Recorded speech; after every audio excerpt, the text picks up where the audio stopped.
Hi நண்பா, welcome to our channel love tips Tamil. இந்த வீடியோவில் ஒரு ரிலேஷன்ஷிப்புக்கு நடுவில் வர பிரச்சனைகளை எப்படி சால்வ் பண்ணுறது அப்படிங்கிறத பற்றி தான் பேச போகிறோம். ஏன் அப்படின்னா நிறைய பசங்களுக்கு ரிலேஷன்ஷிப்புக்கு நடுவில் வர பிரச்சனைகளை எப்படி சால்வ் பண்ணுறது அப்படிங்கிறதே தெரியாது. அந்த பொண்ணு கோவமாக கத்திட்டு ஒரு மூலையில் போய் உட்காந்துருவாங்க. உடனே இவன் வேலையை பார்க்க போக ஆரம்பிப்பான். அந்த பொண்ணு மறுபடியும் சண்டை போட ஆரம்பிப்பாங்க. நான் கோவமாயிட்டேன் அப்படின்னா கன்வின்ஸ் பண்ணணும் அப்படிங்கிறதெல்லாம் உனக்கு தெரியாதா அப்படின்னு சொல்லிட்டு. ஸோ அந்த பிரச்சனை பார்த்தீங்க அப்படின்னா தொடர்ந்து பெருசாகிக்கிட்டே இருக்கும். ஸோ அப்படிப்பட்ட இந்த ரிலேஷன்ஷிப் பிரச்சனைகளை எப்படி சால்வ் பண்ணுறது அப்படிங்கிறத பற்றி தான் இந்த வீடியோவில் நம்ம பேச போகிறோம். வாங்க பார்க்கலாம். அதுக்கு முன்னாடி சேனலுக்கு புதுசாக இருந்தால் மறக்காமல் சேனலை சப்ஸ்கிரைப் பண்ணி சப்போர்ட் பண்ணுங்கள். நம்ம சேனலோட நோக்கம் நெகட்டிவ் மைண்ட் செட்டில் இருக்கிற பசங்களை பாசிட்டிவ் மைண்ட் செட்டுக்கு மாற்றி சக்ஸஸ் ஆகிறது மட்டும்தான்.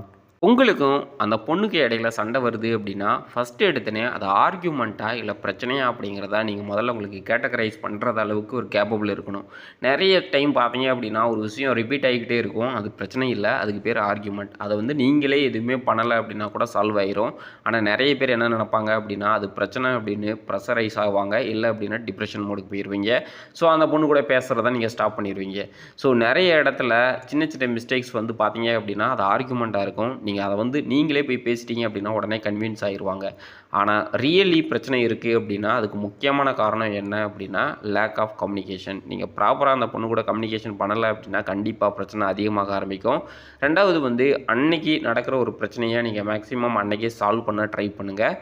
முக்கியமாக ரிலேஷன்ஷிப்புக்குள்ளே சும்மா ஒரு 4 விதமான பிரச்சனை தான் வரும். ஃபஸ்ட்டு பிரச்சனை என்ன அப்படின்னா நீங்கள் அந்த பிரச்சனைக்கு சொல்யூஷன் கொடுக்கலாம். அதுக்கு அந்த பொண்ணுக்கிட்ட எந்த ஒரு ஜஸ்டிஃபிகேஷனும் பண்ணணும் அப்படிங்கிற அவசியம் கிடையாது. அது பார்த்தீங்க அப்படின்னா சின்ன சின்ன இஷ்யூவாக இருக்கும். அதை நீங்கள் ஈஸியாக சால்வ் பண்ணலாம். நீங்கள் போய் தேவையில்லாமல் அந்த பொண்ணுக்கிட்ட ஜஸ்டிஃபிகேஷன் கொடுத்தீங்க அப்படின்னா தான் அந்த பிரச்சனை பெருசாக ஆரம்பிக்கும். நிறைய டைம் பார்த்தீங்க அப்படின்னா அந்த பொண்ணே உங்கள்கிட்ட சொல்லுவாங்க, இதெல்லாம் என்கிட்ட நீ சொல்லிக்கிட்டு இருக்கணும் அப்படிங்கிற அவசியம் கிடையாது, எனக்கு புரியும், இதெல்லாம் சால்வ் பண்ண வேண்டியது உன்னோட கடமை அப்படின்னு சொல்லுவாங்க.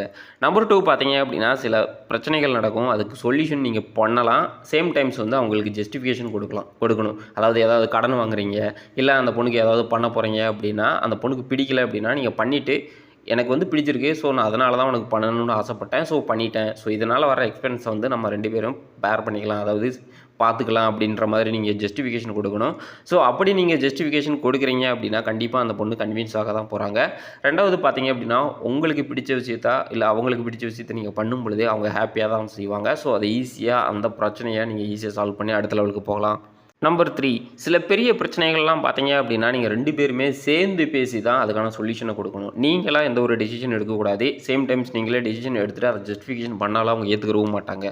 ஸோ அப்படிப்பட்ட சில பிரச்சனைகளை நீங்கள் டிஸ்கஸ் பண்ணி பண்ணுறது தான் நல்லது. டிஸ்கஸ் பண்ணி 2 பேருமே மியூச்சுவலாக ஒரு டெசிஷன் எடுக்கிறீங்க அப்படின்னா அது உங்கள் 2 பேருக்கு இடையில இருக்கிற அந்த பாண்டிங்கை இன்னும் ஸ்ட்ராங்காக்கும், அடுத்த லெவலுக்கு எடுத்துகிட்டு போகும். இது நிறைய கணவர்கள் பண்ணுறது கிடையாது, நிறைய லவர்ஸ் பண்ணுறது கிடையாது. ஏன் சொல்கிறேன் அப்படின்னா மோஸ்ட் ஆஃப் த பிரச்சனை நீங்கள் டிஸ்கஸ் பண்ணுற மாதிரி தான பிரச்சனையாக தான் இருக்கும். ஸோ நீங்கள் டிஸ்கஸ் பண்ணி தான் ஆகணும். அவங்ககிட்ட என்ன கேட்குறது, நான் தான் அப்படின்னு சொல்லிட்டு நீங்கள் டெசிஷன் எடுத்தீங்க அப்படின்னா கண்டிப்பாக உங்கள் 2 பேருக்கு இடையில இருக்கிற அந்த பாண்டிங், அந்த கேப் பார்த்தீங்க அப்படின்னா இன்னும் அதிகமாக ஆரம்பிக்கும். ஸோ உங்கள் 2 பேருக்கு இடையில இருக்கிற அந்த ஃப்ரீக்வன்சி தொடர்ந்து மிஸ் ஆகிக்கிட்டே இருக்கும். அதுவே ஒரு மிஸ் அண்டர்ஸ்டாண்டிங்கில் போய் முடிஞ்சு உங்களுடைய பிரேக்கப்பே ஈஸியாக உங்களுக்கு கிடைக்க ஆரம்பிக்கும். ஃபைனலாக பார்த்தீங்க அப்படின்னா சில பிரச்சனைகளுக்கு இப்படி தான் அவங்க டெசிஷன் எடுப்பாங்க அப்படிங்கிற ஒரு அண்டர்ஸ்டாண்டிங் உங்கள்கிட்ட இருந்துச்சு அப்படின்னா நீங்கள் அதுக்கான டெசிஷனை மனசில் வச்சுக்கிட்டு இதுதான்ப்பா நம்மளுடைய சுச்சுவேஷன், நம்மளுடைய பிரச்சனை இதுதான், ஸோ உனக்கு எப்படி தோணுது, இந்த பிரச்சனையை நம்ம எப்படி சால்வ் பண்ண முடியும் அப்படின்னு உன்னோட ஃபீட்பேக் என்ன அப்படிங்கிறத நீங்கள் ஆல்ரெடி டெசிஷனை எடுத்து வச்சுக்கிட்டு அவங்களுடைய ஃபீட்பேக்கை, அதாவது அந்த ஒப்பீனியனை மட்டும் கேட்டு உங்களுடைய டெசிஷனில் கரெக்டாக தப்பா அப்படிங்கிறத நீங்கள் கன்ஃபார்ம் பண்ணிக்கலாம். ஸோ இது ரொம்ப எக்ஸ்ட்ரீம் கேஸில் தான் நடக்கும். ஏன் அப்படின்னா இதுக்கு நீங்கள் நிறைய அண்டர்ஸ்டாண்டிங்கில் அவங்க கூட இருக்கணும். அப்படி இல்லை அப்படின்னா இந்த கேஸ் நடக்கவே நடக்காது. உங்களுக்கு இடையில மறுபடியும் கான்ஃப்ளிக்ட் உருவாகத்தான் செய்யும். ஸோ முடிஞ்ச அளவுக்கு 3ஆவதாக ஒரு சொன்ன தெரியுமா, அவங்களுக்கு பிரச்சனை என்ன அப்படிங்கிறத அவங்க கூட சொல்லுங்கள். 2 பேரும் சேர்ந்து டிஸ்கஸ் பண்ணி ஒரு டெசிஷனுக்கு வரீங்க அப்படின்னா கண்டிப்பாக அந்த ரிலேஷன்ஷிப்பில் ஒரு ஹெல்த்தியான ஒரு மூமெண்ட் இருக்கும், ஹெல்த்தியான ஒரு அப்வர்ட் டைரெக்ஷன் இருக்கும். ஸோ முடிஞ்ச அளவுக்கு 2 பேரும் டிஸ்கஸ் பண்ணி ஒரு விஷயத்தை பண்ணுறீங்க அப்படின்னா மேக்ஸிமம் பிரச்சனைகளை நீங்கள் அவாய்ட் பண்ணலாம். அதுக்கு முக்கியமான வேலை என்ன அப்படின்னா கம்யூனிகேஷன். நீங்கள் ப்ராப்பராக கம்யூனிகேஷன் பண்ணணும். ஈகோ இருக்கவே கூடாது. ஏன் அப்படின்னா உங்களுக்கு பிடிச்சவங்ககிட்ட தான் நீங்கள் பேச போகிறீங்க, உங்கள்கிட்ட பிடிச்சவங்ககிட்ட தான் நீங்கள் டிஸ்கஷன் பண்ண போகிறீங்க. ஸோ அவங்க எடுக்கிற ஒப்பீனியனில் நீங்கள் சக்ஸஸ்ன்னு சொல்லலாம். ஆனால் அதை நீங்கள் முற்றிலுமே எடுத்துக்கிறாம விட்டீங்க அப்படின்னா அடுத்த வாட்டி அந்த பொண்ணு உங்கள்கிட்ட எந்த ஒரு ஒப்பீனியனும் சொல்ல மாட்டாங்க. ஸோ முடிஞ்ச அளவுக்கு டிஸ்கஸ் பண்ணி பண்ணுனீங்க அப்படின்னா உங்களுடைய ரிலேஷன்ஷிப்பில் பிரச்சனையை அப்படிங்கிற விஷயத்தை நீங்கள் குறைக்கலாம். ஸோ பிரச்சனை அப்படிங்கிறது வரத்தான் செய்யும். நீங்கள் அடுத்தடுத்த நாட்கள் அதை ஃபேஸ் பண்ணும்போது மட்டும்தான் உங்கள் 2 பேருக்கு இடையில ஒரு அண்டர்ஸ்டாண்டிங் உருவாக ஆரம்பிக்கும். பிரச்சனையை பார்த்து பயந்து ஓடுறத விட்டுட்டு அதை ஃபேஸ் பண்ண கற்றுக்கோங்க. அதை எப்படி ஃபேஸ் பண்ணணும் அப்படிங்கிறது உங்களுக்கே ஆட்டோமேட்டிக்காக ஒரு ப்ராக்டிஸில் வர ஆரம்பிக்கும்.